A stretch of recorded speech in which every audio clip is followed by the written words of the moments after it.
जमाशुम मजमून साइंस।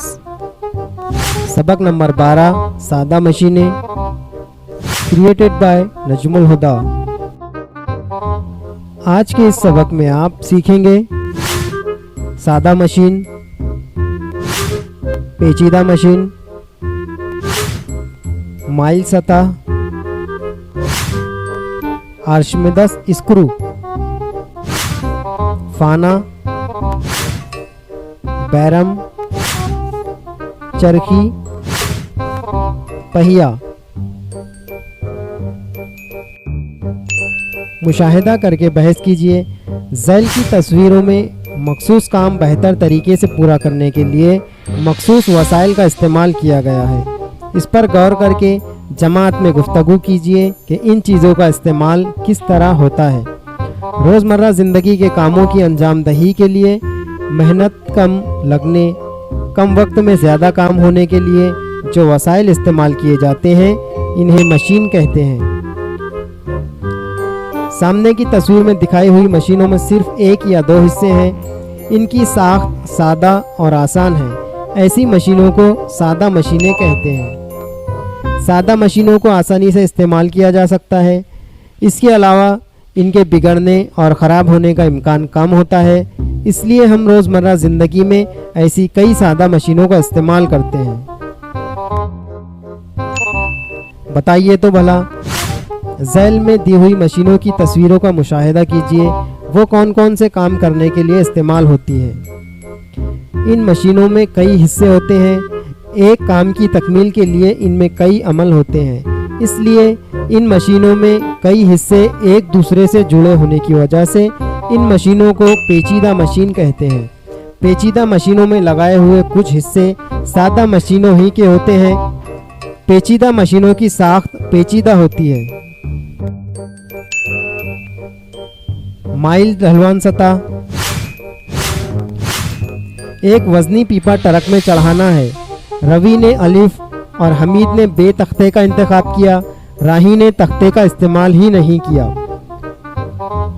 अलिफ बे, इन तख्तों में से किसी तख्ते की लंबाई ज़्यादा है, किसका चढ़ाव ज़्यादा है, इससे क्या वाज़े होता है।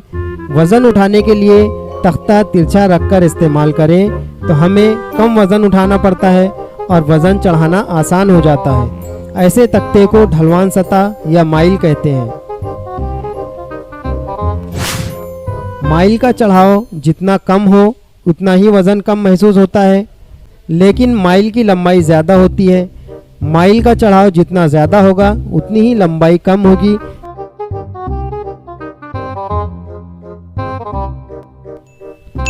आइए अमल करके देखें। एक कागज़ लेकर इसे अलिफ बे जीम मुसल्लस की शक्ल का काटिए। अब अलिफ जीम इस सुर्ख लकीर खींचिए। ये कागज़ शक्ल में बताए हुए तरीके से पेंसिल पर लपेटिए। क्या नज़र आता है? अलिफ से जीम मुसल्लस का ढलवान सतह ज़िला जैसा ख़त आहिस्ता आहिस्ता अलिफ से जीम तक उतरता है। स्क्रू के पेच इसी तरह बनाए जाते हैं, इसलिए स्क्रू लकड़ी में बिठाने के दौरान मानो वो ढलवान पर से आहिस्ता आहिस्ता नीचे जाता है। इसलिए कील ठोकने की बनिस्बत स्क्रू बिठाने के लिए कम ताकत लगाई जाती है। यानी स्क्रू लोहे की लपेटी हुई ढलवान सतह ही है। स्क्रू की तरह पहाड़ पर घाट का रास्ता पहाड़ के अतराफ लपटी हुई एक ढलवान सतह है। इसलिए बड़ी गाड़ियां आसानी से पहाड़ पर चढ़ और उतर सकती हैं। आर्शिमेदस स्क्रू ऐसा हो चुका है। यूनान के साइंसदान आर्शिमेदस ने दी हुई तस्वीर में नज़र आने वाली मशीन ईजाद की। इसलिए इस मशीन को आर्शिमेदस स्क्रू के तौर पर जाना जाता है। उसने बड़े जहाज़ के अंदर से पानी की निकासी के लिए जहाज़ में एक गोल नली का इस्तेमाल किया, जिसमें एक डंडा बिठाया गया। ये नली 45 दर्जे पर पानी में रखकर डंडे को इस तरह रखा जाता है कि वो हमवार सतह पर रहे। जब डंडा घुमाया जाता है तो पानी ऊपर चढ़ने लगता है।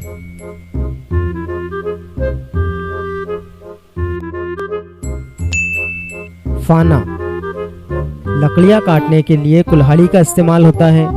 2 माइल सतह जोड़ने पर एक धारदार औजार बनता है। इसे फाना कहते हैं। किसी शय के दो टुकड़े करने या चिपकी हुई चीज़ों को अलग करने के लिए फाना का इस्तेमाल किया जाता है। कुल्हाड़ी, छुरी, छन्नी सादा मशीनों की किस्में हैं। सुई और कील भी फाना की मुख्तलिफ किस्में हैं। आइए गौर करें। कपड़े सीने के लिए सुई की ज़रूरत होती है। फल काटने के लिए हम छुरी का इस्तेमाल करते हैं। सुई की नोक या छुरी की धार कुंद हो जाए तो सुई कपड़ों में नहीं धंसती और छुरी से फल नहीं काटे जा सकते। ऐसा क्यों होता है? बैरम। किसान खेत में दबा हुआ एक पत्थर निकालने के लिए एक मजबूत सब्बल का इस्तेमाल करता है। इस तरह के औजार को बैरम कहते हैं। बैरम के 3 हिस्से होते हैं: कुवत, बोझ और नसाब। नंबर 1, बैरम का डंडा जिस सहारे पर टिका होता है इसे बैरम का नसाब कहते हैं। बैरम नसाब के अतराफ घूमता है। नंबर 2, बैरम से जो चीज़ उठाई जाती है या जिस कुवत के मुखालिफ बैरम काम करता है इसे बोझ कहते हैं। नसाब से बोझ तक के बैरम के हिस्से को बोझ का बाजू कहा जाता है। नंबर 3, चीज़ उठाने के लिए डंडे के दूसरे सिरे पर कुवत लगाई जाती है। नसाब से कुवत तक के बैरम के हिस्से को कुवत का बाजू कहते हैं।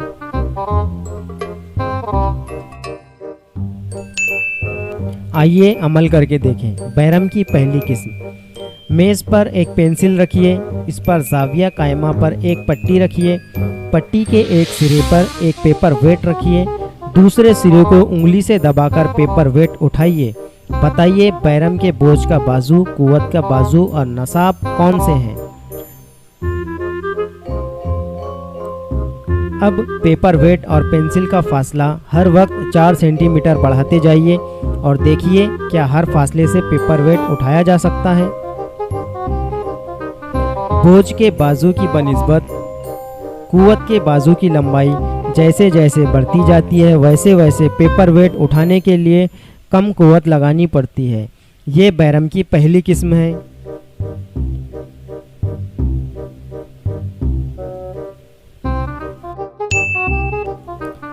बैरम की दूसरी किस्म। सॉस की बोतल का ढक्कन खोलने के लिए हम ओपनर किस तरह इस्तेमाल करते हैं, तस्वीर में देखिए और उसके मुताबिक अमल कीजिए। ओपनर को ढक्कन पर टिकाकर मजबूती से कसा हुआ ढक्कन खोलने के लिए हम ओपनर की मुखालिफ सिमत में कुवत लगाकर ऊपर ढकेलते हैं। इस तरह ढक्कन ऊपर खींचा जाता है। ओपनर नसाब के गिर्द घूमता है। उस वक्त वज़न, कुवत और नसाब कहाँ होते हैं आप तस्वीर में देख सकते हैं। बैरम। तीसरी किस्म।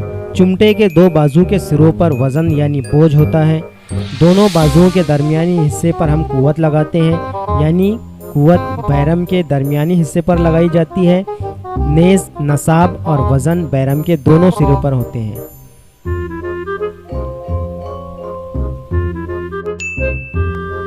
कुवत, नसाब और वज़न के मकाम के एतबार से बैरम की 3 किस्में हैं। नंबर 1, बैरम की पहली किस्म। बैरम की पहली किस्म में नसाब दरमियान में होता है और एक सिरे पर वज़न और दूसरे सिरे पर कुवत होती है। बैरम की दूसरी किस्म। दरमियान में वज़न, एक तरफ नसाब और दूसरी जानिब कुवत। ये बैरम की दूसरी किस्म है।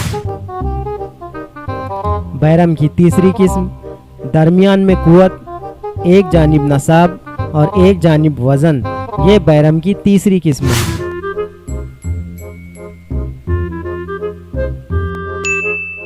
आइए गौर करें।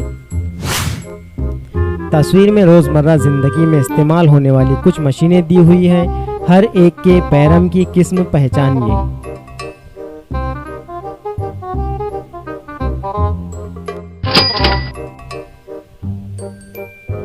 चरखी।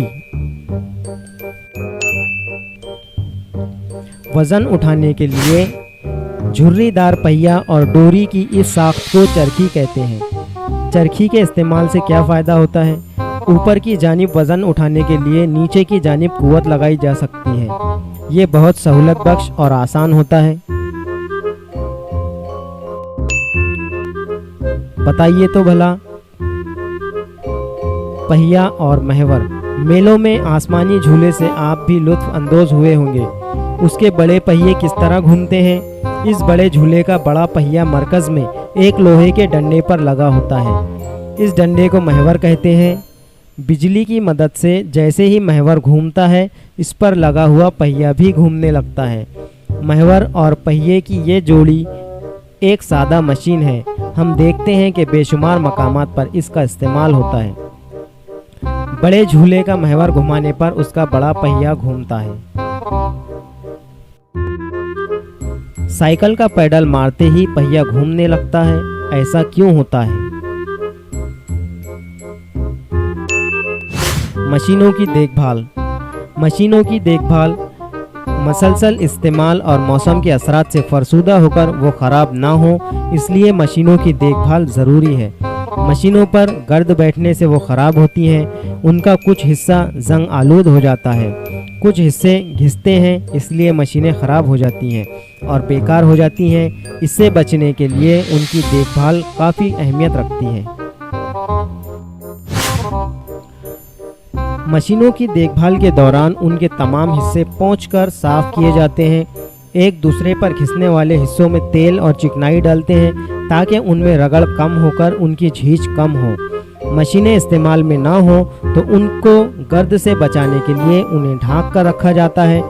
मौसम के असरात से बचाने के लिए मशीनों को धाती हिस्सों को रंग दिया जाता है और इस बात का ख्याल रखा जाता है कि मशीन खुश्क रहे।